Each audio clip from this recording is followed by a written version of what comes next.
It was raining that morning, the kind of soft, cold rain that carried memories instead of water. The cemetery was quiet, except for the faint hum of thunder in the distance. A black car pulled up beside the old oak tree, and from it stepped Richard Halden, one of the richest men in the city, a man who owned skyscrapers, shipping lines, and hearts that feared him. But here, in this lonely place, he wasn't a billionaire. He was just a father visiting the grave of his only daughter, Lily, who died 3 years ago in a car crash that shattered his world. Richard knelt before the white marble stone, brushing away fallen leaves. His voice trembled as he whispered, "Hey, princess. It's been a while. I brought your favorite lilies." His hands shook when he set them down. "You would have turned 16 today." As he closed his eyes to fight the tears, a soft humming broke the silence, a melody that sounded eerily familiar. He turned. Just a few feet away stood a young black girl, about 15, wearing a faded yellow hoodie and holding a small bouquet of wildflowers. Her face, her eyes, her smile, they looked exactly like Lily's. Richard froze. His heart pounded in disbelief. For a moment, he thought his mind was playing tricks on him. The girl saw him staring and quickly looked down, almost guilty. She placed the flowers on Lily's grave and whispered, "Happy birthday, Lily." He couldn't move. His breath hitched. "How do you know my daughter?" he asked softly. The girl flinched. I didn't mean to bother. "I'm sorry, sir." She turned to leave, but Richard reached out instinctively. "Wait." His voice cracked. "Please, who are you?" The girl hesitated. Then, she said quietly, "My name's Amara. I just come here sometimes. I feel like I know her somehow." Her eyes glistened with tears as she glanced at the grave. "I don't really know why." Something deep inside Richard twisted, a strange pull between grief and hope. The resemblance was uncanny. The way she tilted her head, the dimple on her left cheek, even her voice had a softness that mirrored Lily's. He couldn't let her walk away. "Not yet." "Do you live nearby?" he asked gently. She nodded. "Just down the hill. At St. Clair's home." "It's a shelter." That single word, shelter, pierced him.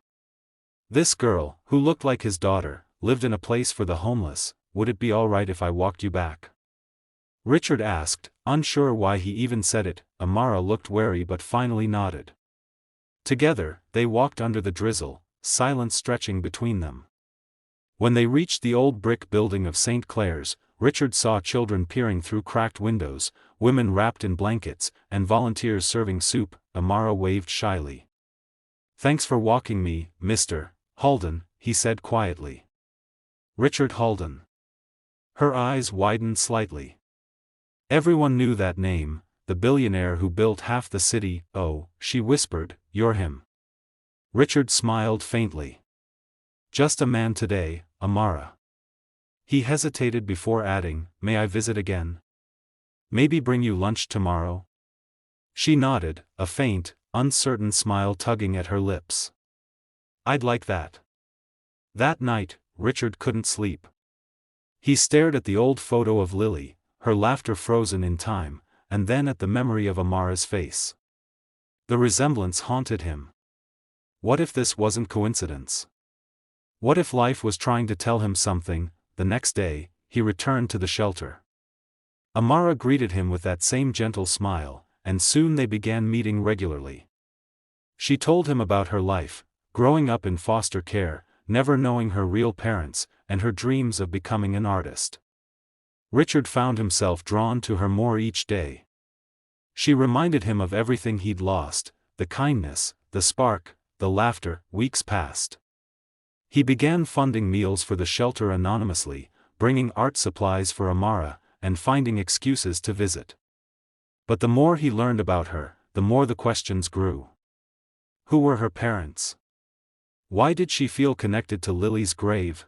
Then one evening, after dropping Amara off, he saw something that froze him. She was holding a tattered old teddy bear, the exact same kind he'd given Lily when she was a baby.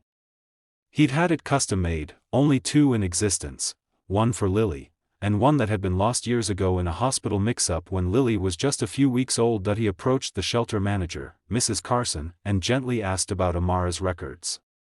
The woman hesitated but eventually said, she was found as a baby, abandoned at the city hospital. No name, no documents. Just that teddy bear. Richard's world stopped. His hands trembled as he whispered, "What date?" "August 19, 2009, she replied. He staggered back. That was Lily's birth date, the same day his wife gave birth to twins. But they told him, one of them didn't make it. Heart pounding, he ordered a private DNA test, praying and fearing all at once. Days later, the results came. The paper slipped from his shaking hands as tears streamed down his face. 99.9% match. Amara was his daughter, the twin he thought had died, had been alive all along. Richard drove to the shelter, barely seeing through the blur of his tears.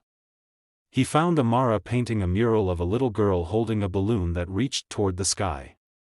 She turned, smiling. "Hey, Mr. Halden. You okay?" He fell to his knees before her, voice breaking. "Amara, you're my daughter." She blinked, confused. "What?"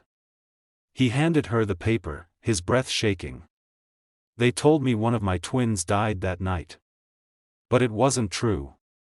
You were taken. Lost. My God, I found you too late." Amara's lips trembled as her eyes filled. "You mean Lily was my sister?" He nodded, tears spilling freely. "Yes. She was. And I think she led me to you." For a long moment, neither spoke. Then Amara slowly stepped forward and wrapped her arms around him.